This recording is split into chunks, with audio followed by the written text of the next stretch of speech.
SmartMusic's coming to the Chromebook. Bluetooth MIDI devices are coming out everywhere. We've got all kinds of great new iPad apps and software programs for you to use in your music education classroom this fall. Stick around because it's time for the Music Education Monthly.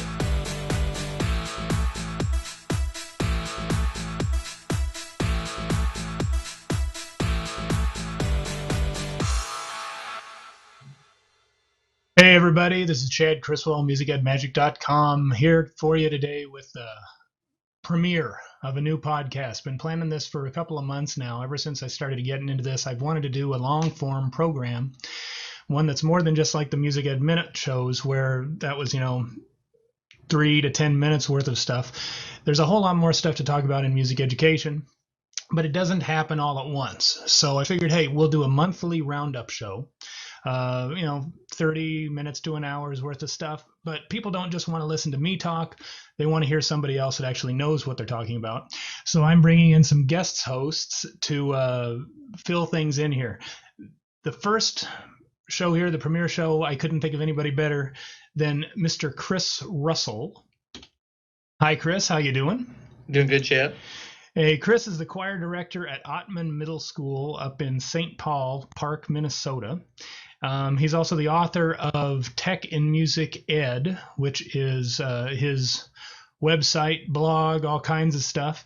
He's a published author. He's got several books out, all kinds of stuff. I mean, we were discussing stuff before the show started here, before I started recording, and I realized that while I know lots of stuff, this guy knows all of the minutia, all the details about everything that happens in music ed. He's awesome.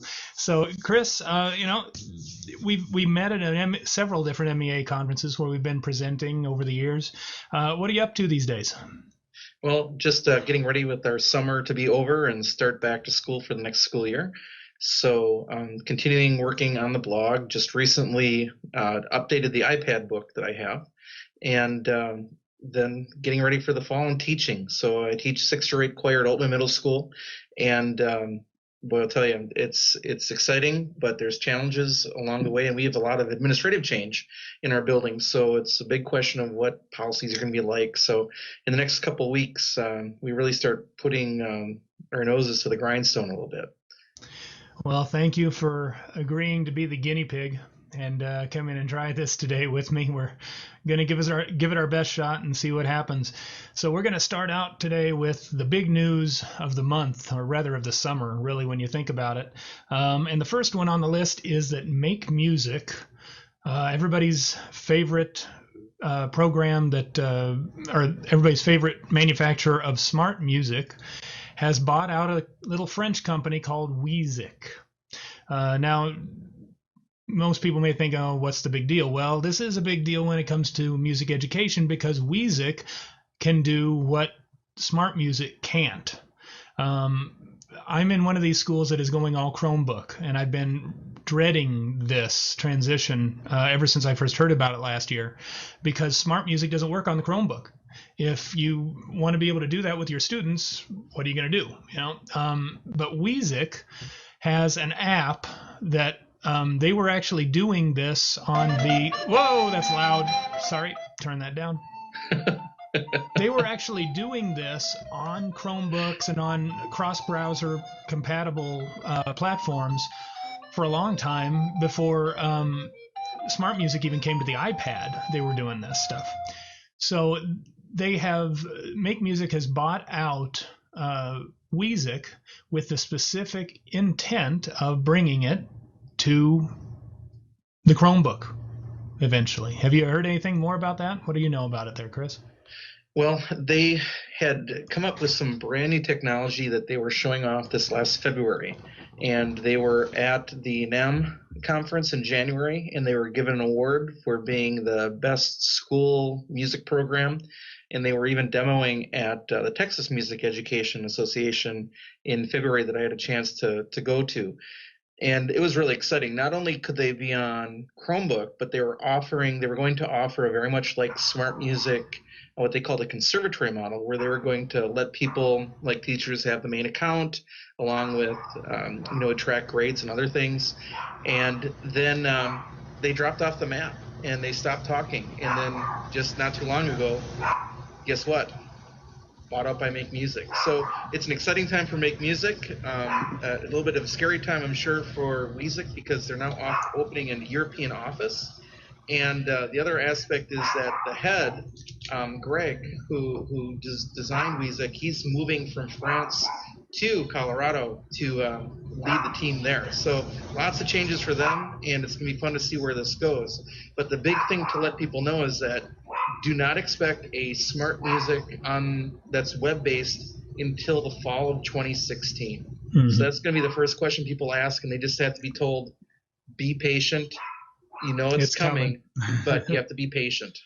Yep, absolutely. All right, just a second here, and we'll move on. So Make Music's got another big deal happening now, I guess, right? It's not just the whole thing about buying out Music. There's another big story in the news with them. What is it? Yeah, recently Make Music announced that they have basically given away MusicXML to a moderated global web-based group, W3C or W3C or WC3, one of the two.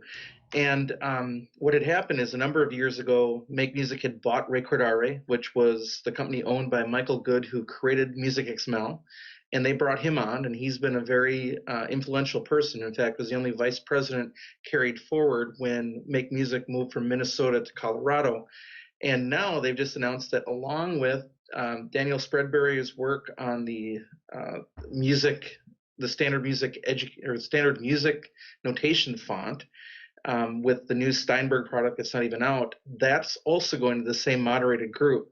So the leaders of this group, by the way, are Michael Good, Daniel Spreadbury, and Joe Berkowitz, who's the creator and CEO of Noteflight. So those are the three gentlemen that are overseeing this group. But this puts MusicXML as, for the first time, instead of being a company-controlled product, into a kind of a collective controlled environment on the web. So it's a big change. What does it mean for teachers? Probably not too much, but what it will mean is that in the future, changes to MusicXML will come across the board to all players, and will also probably make sure that those things stay free. I still remember a day where Sibelius users had to buy the ability to export out of MusicXML. So yeah, that's kind of the hope. That was always such an annoying thing because we were a Sibelius school and we needed to switch to Finale because we wanted to use SmartMusic. But I literally, all of my sheet music that I have on Music Ed Magic, hundreds and hundreds of pieces of sheet music that I give away for free, and it was all in Sibelius. And I couldn't do it. And we weren't going to buy a new version of Sibelius. So it's like, oh, I hated that. But I'm glad that they finally have come to their senses. I mean, yeah, everybody uses MusicXML now, but it's just sad that it didn't happen sooner. If you ask me. I was surprised just looking at this summer. I taught a workshop with the Wisconsin Center of Music Education, and we had a day that was dedicated to just notation products. And I was shocked of how many products, even on the iPad, don't have MusicXML. And pretty much that's the starting point. If your app doesn't have MusicXML, forget it. I don't want it, because I want to be able to take whatever I have and put it into any other deal. And unlike MIDI, that is so imperfect in its container, that MusicXML file will hold all of your data. So it has dynamics and crescendos and diacritical markings, not only the right notes and the rhythm. So such an important tool today. And to think that for the first time, it's actually going to be literally not company owned. Yeah. It's a different world, but it's a good one. Okay, so we're going to move on here to, you've got some information about some cool new Bluetooth devices that you can use in the classroom. Now, we're used to using like MIDI keyboards and MIDI everything, even the MIDI instruments that you can play, like the wind controllers. But these are truly Bluetooth instruments. They don't take any wires, right? Right. It's a brand new standard that came out a year ago with Apple. When Apple introduced OS X Yosemite and iOS 8, embedded in there, along with the core MIDI of the iPhone and the core MIDI of the iPad, was also a brand new Bluetooth MIDI standard. And what that allows you to do is to easily and quickly connect to a device without having to use any wires or do any other settings. So one of those examples is the first one you showed was the Mizulu C24, which was a crowd-funded piano. And the cool part about this one is it was originally meant to be an iPad case. And when you touch the button, the keys actually, this is actually sticking on me, the keys actually pop up. And then a whole bunch of cool things about this piano. It's a little overpriced at $279, but they actually studied the width of the keys. And compared to a normal little mini controller, we found that these white keys are actually the same length as a real piano key, which changes things quite a bit. And their size of their keys was based upon the historical female piano. And I didn't even know that, but they did research and they found out that the idea of a standard piano key is a relatively recent, in the last 100 years deal. So they did a study of historically. So the keys are more narrow, but the length makes it more playable. And the cool part is you can take two of them with Bluetooth and connect them together. There's a magnet there, and you can extend up to a full keyboard with, if you want to pay the money. Now, I did not pay that much for these. I got in on the Kickstarter years ago when they were $99 a piece. The problem is the company's still having some issues fulfilling some of its original orders and promises. But anyway, with that technology and there's the iPad fits right in. You can literally use it with any core MIDI app. So whether it's GarageBand, whether it's Notion, and there's all the 500 apps plus that it works with. And it's not just Mizulu and the C24. That was just the first. So now there is the Jamstick Plus. I know you were showing that before, Chad. That's out there. That was recently announced and is, I think, now shipping, or at least shipping very soon. And that uses Bluetooth MIDI. There's Jamstick's Puck, which is a little round device. I actually have one at home. I should have brought it with me today. I'm at school. So there's a Jamstick Plus that actually can plug into your MIDI port on an existing powered keyboard or a MIDI device. So you can make that into a MIDI instrument. And that one's on Kickstarter right now. There's also a little one called the MI1, which you can buy off of Amazon for about $50. It does the same thing. And Xkey just recently announced a product that they fundraised for, and it just closed. The Xkey Air, there it is. They met their fundraising with a 639% funded to do what they want to do. Again, looking at $250 plus to get one of those. And even Roland just announced their first Bluetooth keyboard. And boy, if you've ever used MIDI in the past where you had to deal with channels and everything else, particularly with programs like Finale, that was a nightmare. So to be able to just connect wirelessly to your iPad or to your Mac without any grief is just a wonderful tool. The other thing about the Roland there is that as it's programmed, the pedal will also act as a page turning pedal, which is, I'm not sure which one you set for that, but that's also another neat feature of that. But that one's not even out yet. It's just got announced a couple weeks ago. Very cool. Very cool. All right. Well, so that's the hardware. Now let's talk a little bit about software. All right. How about ForScore came out with an update recently. Now, back in whenever that was, November of last year, I remember going to a session with you and you showed me this cool stuff with ForScore with the horizontal scrolling that you could do with it. Now, that's been around for almost a year now. You say there's some more new stuff that's come out with it. Yeah, and I need to take some more look at the closest, most recent features that they've just added, and it just shipped today. So literally in the App Store. So today is, what is today? August 12th. It just opened today. So I know for sure they've made changes to. There's a new thing called buttons, where you can actually put a little trigger button and you can program that button to do just about anything. So if you want to set it to play music, you can press that button. If you want to set it to play a pitch for like the beginning of a song, if you're a choral director, you can just program it without having to do anything else. That's one of their big changes. They've got a whole bunch of new annotation features. And even in the last version, since that was around just even before today's version, they had introduced something called groups, which will hopefully be expanding, where you can, for a fee, buy ForScore groups and then create a group and then share your documents with up to 10 people. And then when that period is over or you pull back those documents, they don't have them anymore. So ideally, you think down the road for music, um, choirs, for example, as that feature grows, if you could share that to 60 people, you could share that document with all the people in your choir, and then at the end pull it back, which also solves some of those copyright concerns. So it's just chock full of new features, and for a program that started way back in 2010 that came out, basically the first day of the iPad, it's amazing that they still find stuff to add. The program is so deep, and I'm going to actually be doing a session on that at NAfME this year down in Tennessee in October. So, and it's not sponsored. It's such a killer app that people have no idea the complexity of it and how much you can do with it. Cool. Yeah, I apologize. I was going to show it to you, but I realized that the iPad I've got here is like a brand new install of it. I haven't put anything on it yet, so I can't really show you. That's okay. All right. We'll move on along here. Another biggie, though, Notion for iOS. I do have Notion on this thing. Let me see if I can get Notion up here for people to see here. Later, whatever. Okay.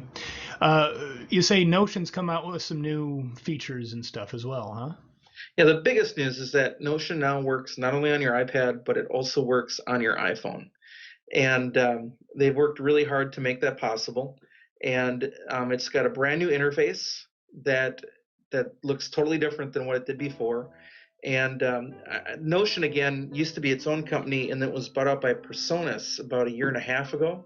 And Presonus has continued to invest in it. That's always the big challenge when you're bought out, is the company going to continue? But it has, and they are continuing to work on this. And again, the killer for Notion is two things. One is obviously it's on the iPad. There's only one other decent composition app on the iPad, and that's Symphony Pro. And Notion is more advanced than that by far. Mm-hmm. And then number two is the sounds. The sounds are incredible. They're all synthesized from the London Symphony Orchestra.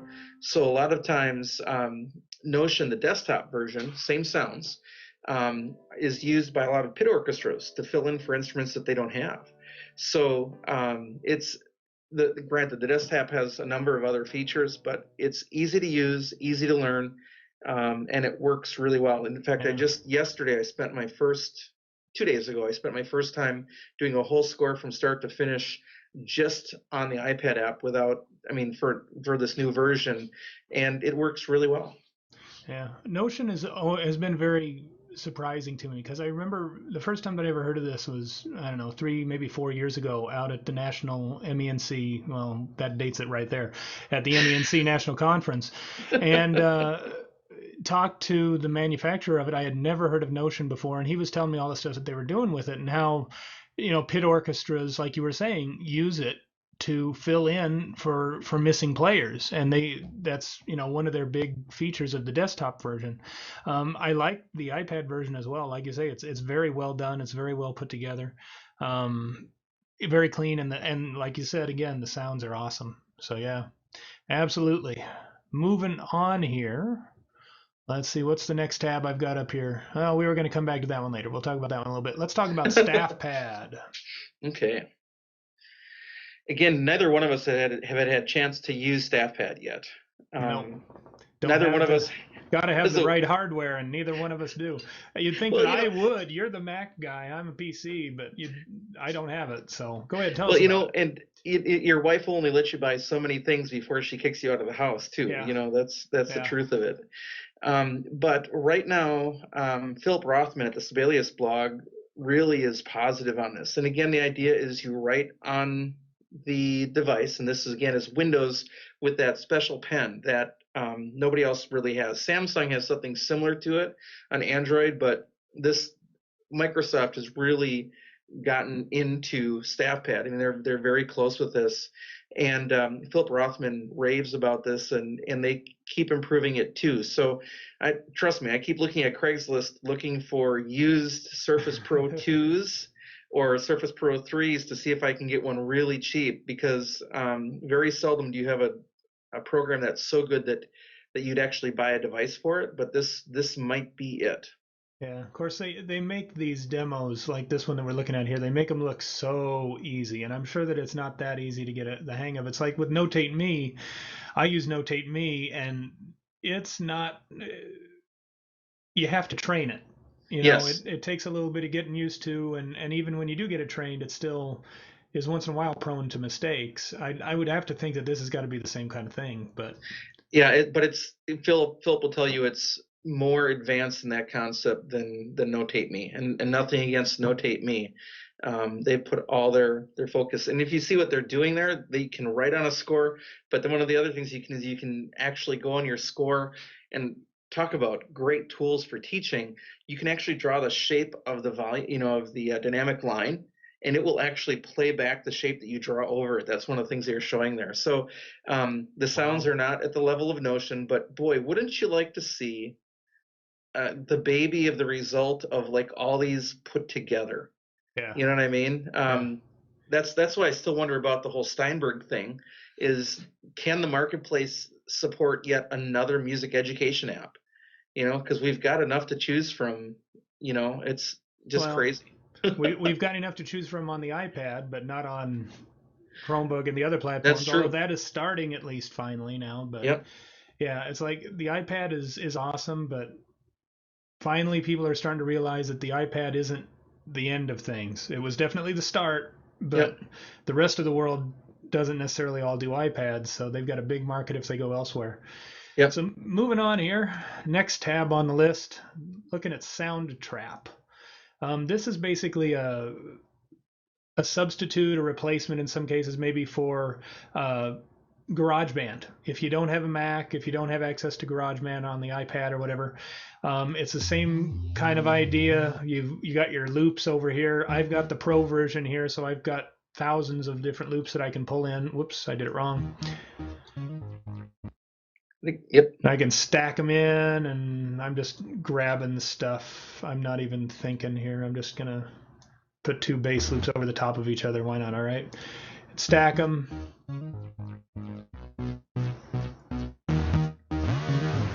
Oh yeah.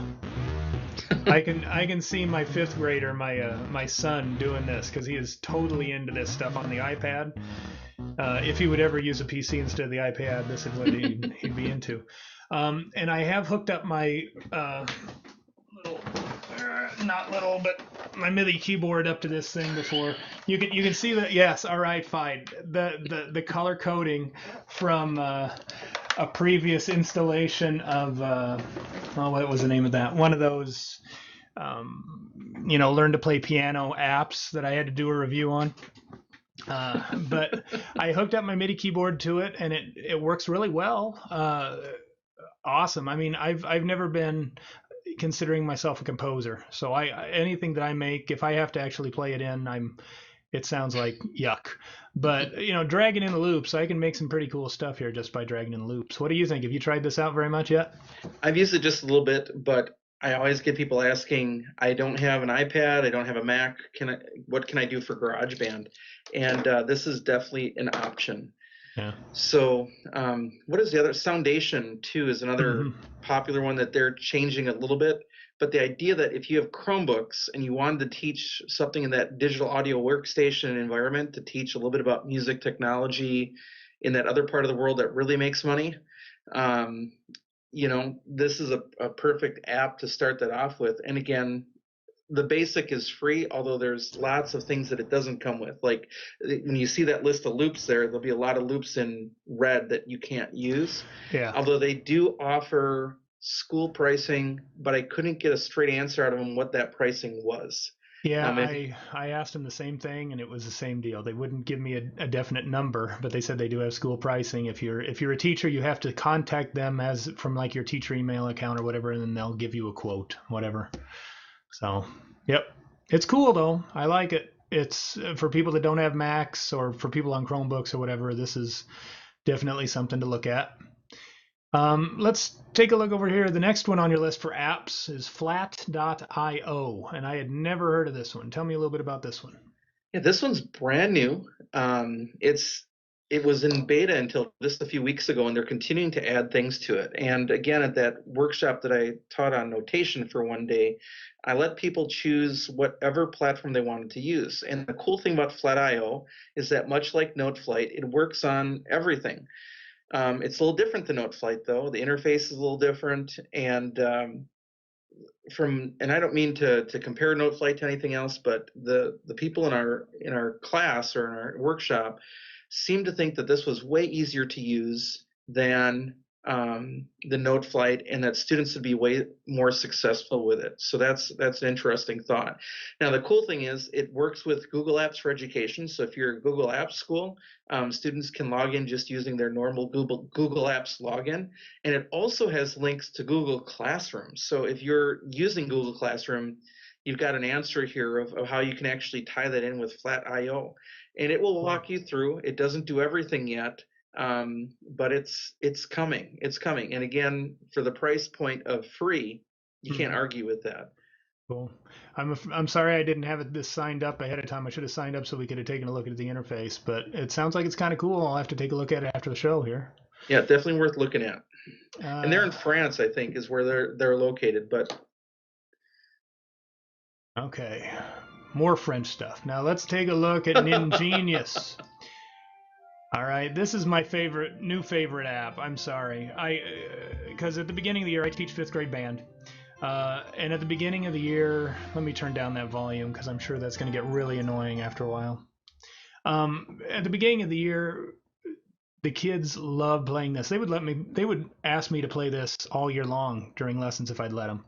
But I've been using StaffWars 2, which is on the PC, where they play their notes and it explodes on the screen and all that kind of stuff. This one doesn't listen to you as you're playing, but it does give you fingering tests on any instrument.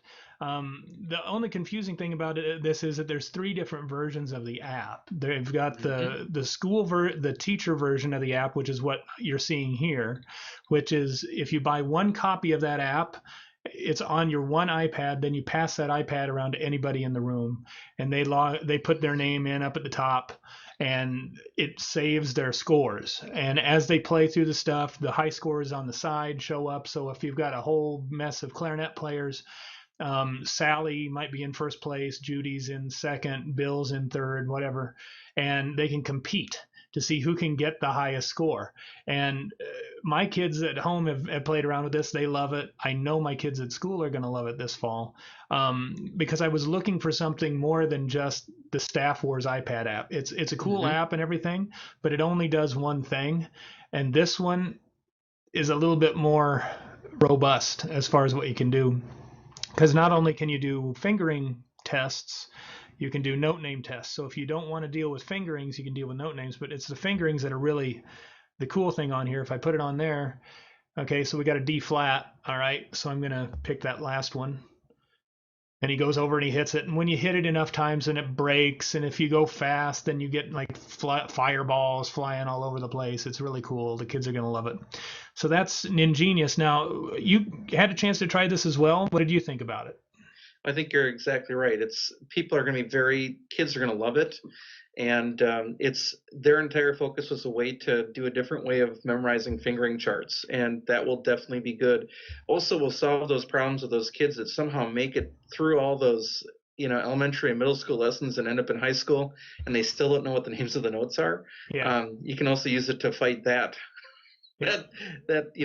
So it's kind of cool that you can go back on it. Again, chorally, this side would be more effective than the other, but it was really an app that was invented for string players and instrumental players versus singers. So still, and the other thing I really like is they just recently changed their pricing structure a little bit, where you can get the school version, which is one copy of the app that can be used with unlimited students and unlimited instruments, down to $17.99. And the other thing I wanted to make sure that I checked the other day was that they have a student version of this, which is the student picks their instrument and it's just them, and that's originally $2.99.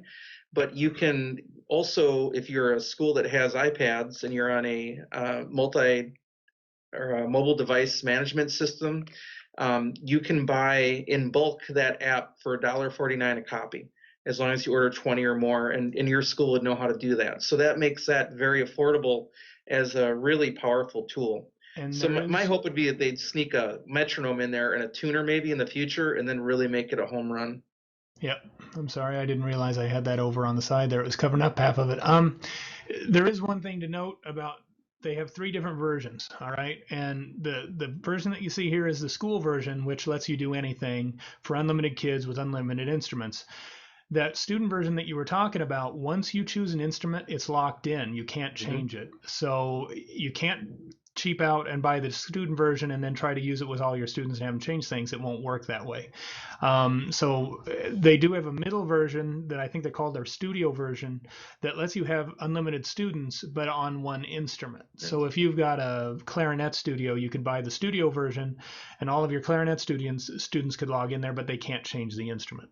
So Yeah, it's a different approach because usually you'd have it where you bought the student version and then had the chance to buy the in-app purchase of the others. But they decided to go with a three different version. And I also wonder how many of the second version they actually sell. So, I know they sell a lot of the first and a lot of the third, but I don't know how many people actually buy that studio version. yeah, I don't know either. I'll just show this one little thing on there too. This is an example. I don't have any tests in here to show you, but this is an example of the reporting form on it. And they did say in the app that, or in the interview that I did with them on a previous Music Ed Minute, that they are trying to figure out ways to be able to export that information so that if you've got all that data in there as an assessment, you can get it out to save it for your classes. So that's Ningenious. And I think we're moving on here. Let's talk real quick about how we're doing this stuff. People have asked me several times how am I getting the iPad video in here. This is an application called SplashTop's Mirroring 360. It's one of my favorites. There's a bunch of different apps these days that do this stuff. Some of them, though, won't work in certain places. I mean, like we were talking before the show started about It was Air Server, I think. Air Server. Yes. And Air Server works great in 3 of my buildings, but in one building, it won't. It just won't. I don't know why. So I've tried Mirroring 360, and it seems to be working in all of my buildings. It's made by the same people that make SplashTop, which if you need a remote client to be able to access a computer remotely, SplashTop is awesome. I love it. Mm-hmm. And Mirroring 360 works really well for me, but it is a software-based solution that is limited to using your network Wi-Fi. So if you can't get your iPad on the same network as your PC or your Mac, it won't work. Now you've got a different solution. What's your solution for when you want to get your iPad onto the TV? Well, there's a couple things I would say. One is we're going to show the Apple TV in a second, but Tony Vincent is a author. I just popped in my head as we were talking, and he's a technology education expert. And he, on his blog, Tony Vincent, I'm not sure what his actual website is, he has a list of 10 different ways you can mirror an iPad to a screen. But what we're going to talk about really quickly here is the Apple TV, the third generation. And this is just something that a lot of people don't know, that the third generation iPad or third generation Apple TV allows you to wirelessly stream content without having to be on a Wi-Fi network. And this just started, I mean, it's been true for at least a year, but it's really kind of a cool deal where you can buy now the Apple TV, that current generation, for $69, and I think you can even get 5% off at Target or wherever. So you can get it down to $65 or buy one refurb off of Apple for $55. And then sometimes you do need an adapter because if you see that Apple TV on the back, it's HDMI only. So if you have a VGA computer, you are going to have to buy an adapter for that. But then you can stream from your iPad to that Apple TV without needing any network at all to do it with. And I use that for presentations now because you can never trust at any conference or convention that you're going to have usable Wi-Fi and bandwidth to be able to project an iPad to a screen. It works really well. That said, the only negative with the Apple TV is sometimes videos don't like to handle that wireless connection. And then the other one is that you can only mirror one screen at a time, whereas some of the options like Reflector or Air Server, or XMirage, they all allow you to have multiple iPads at one time. So it's possible if you had a robust enough network in your school, you could have 8, 10 different iPads showing on your screen at once. And there's some iPad control strategies there and some other things you can do. But anyway, that's the Apple TV. And a lot of people don't know that the Apple TV, that third generation, can do that. And that's a real powerful tool.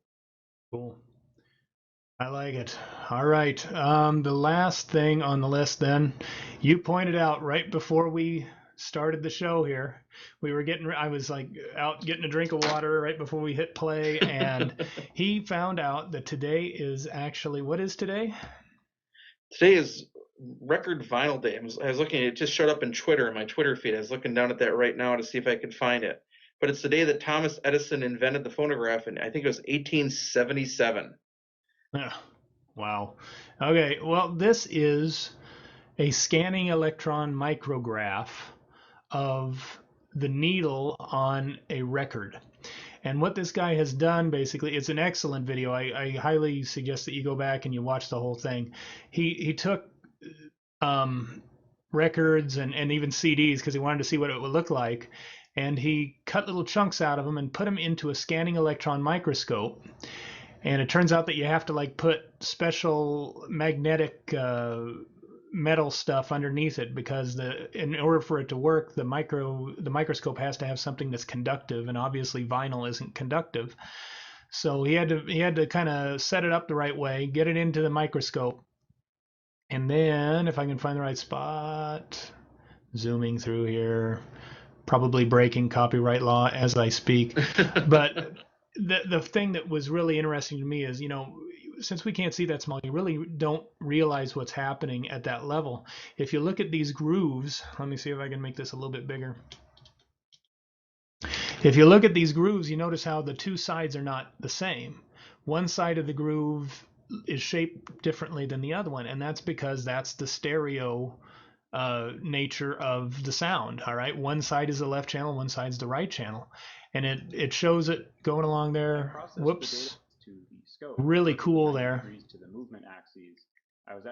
And he gets really technical in how it works and what he did in order to get it to work. But he's also got some video in here of, see, that's what it looks like kind of to the naked eye before he zooms all the way in, and you can see how small that groove is. There's some video here someplace of a CD. He actually zooms in on a CD. And there is your information on a CD. You can see the dots and the dashes, the ones and the zeros that are encoded into the surface of that glass CD-ROM disc. So I thought that was pretty cool. Thank you for finding out that it was National Vinyl LP Day or whatever the heck it is, because I kind of wanted to put this one in, and now I had a reason to put it in. So yeah, it's just serendipity. That's all it is. Cool. Well, hey, Chris, is there anything else that we missed? I mean, I think we've got all the way to the bottom of our list. Yeah, just that mailbag letter if you wanted to cover it or not. Otherwise, we're good. Yeah, the mailbag letter here. Let me find it because I can't find it. Need the mailbag jingle. Yeah, sorry about the beep. I have no idea why it beeped at me, but oh well. I had an email the other day from a choir director that asked something to the effect of he saw one of my articles about 3 free music notation systems. One of those I've kind of gone back on my, I was recommending Noteflight and MuseScore and not Inkscape. See, I'd forgotten it because that's the third one that I couldn't think of.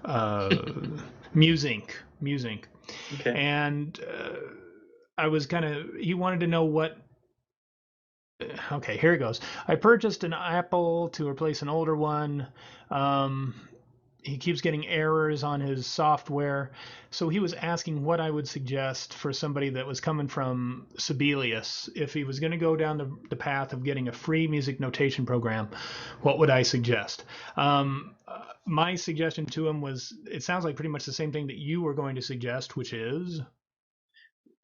It's hard not to recommend MuseScore. Yeah. It's,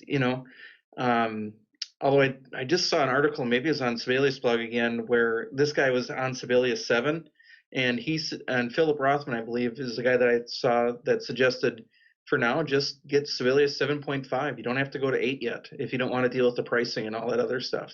Mm-hmm. So for this guy, if he really knows Sibelius and that's his deal, well, maybe that's an idea. But boy, MusicScore is, the new version came out, I don't know how many months ago. Was it about 5 months ago that MusicScore 2 came out? And it's very usable. In fact, I went down to Luther College to do a session on apps for their music educators that were in training.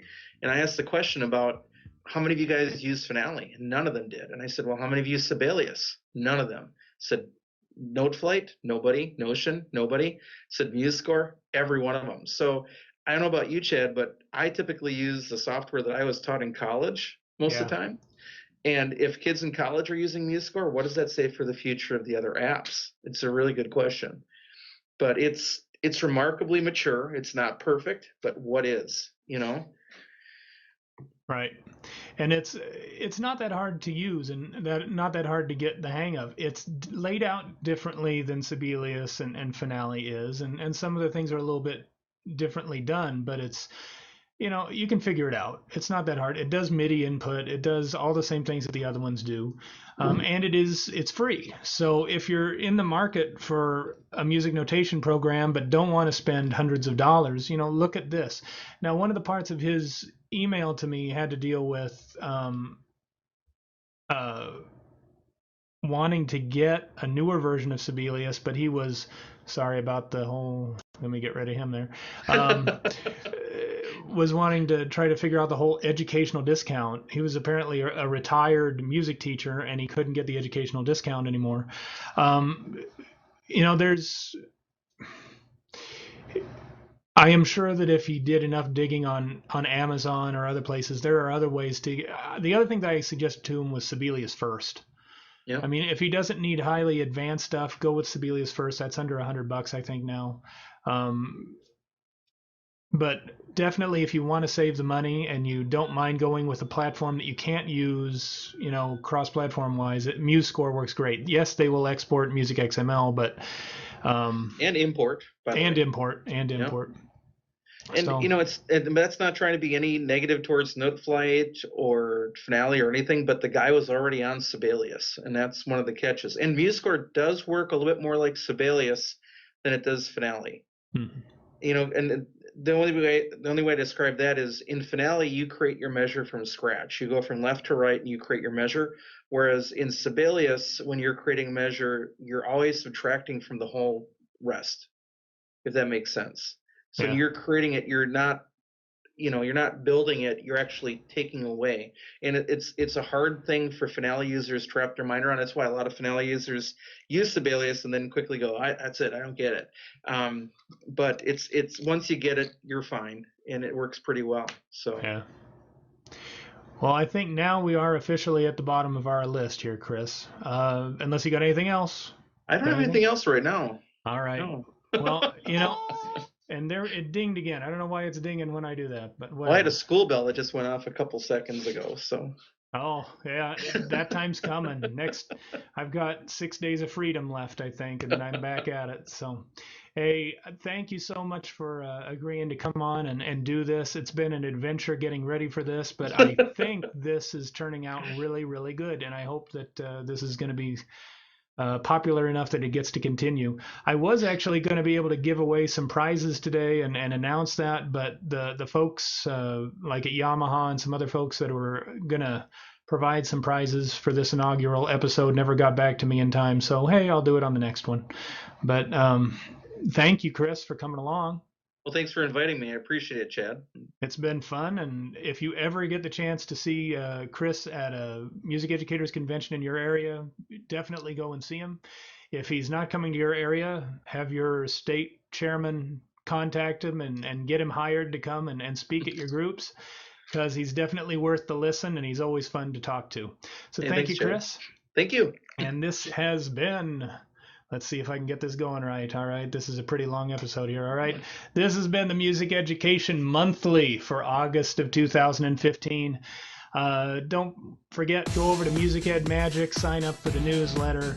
Go over to iTunes and grab the Music Ed Minute podcast. This one, the Music Ed Monthly, will be up there as well once I finally get it all edited together. But thank you all for coming today. Hope you've been having a good time with us, and hope that you learned something in the process. So take care. Thank you, and bye-bye. Oops.